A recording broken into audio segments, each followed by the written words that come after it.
یه لحظه وایسا این ویدیو رو با دقت ببین.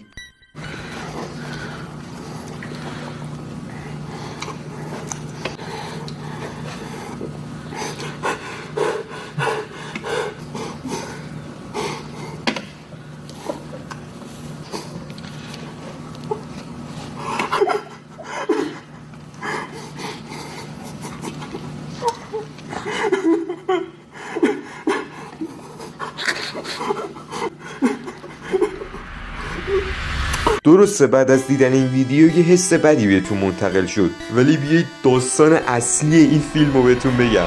دوستان این مردی که داشت اونجا غذا میخورد یه زن و بچه داشت که توسط چند تا گروگانگیر این بدبختا رو گرفتن، زن و بچهش رو کشتن، گوشتشون رو پختن به خورد این مرد بدبخت دادن. دوستان به خدا این داستان واقعیت داره، یعنی اولم خودم شنیدم ریدم تو خودم قشنگ. خلاصه دیگه خیلی عجیب بود فیلم. تو هم این ویدیو رو لایک کن، چنلم هم ساب کن که 3000 تایی بشیم. دمت گرم.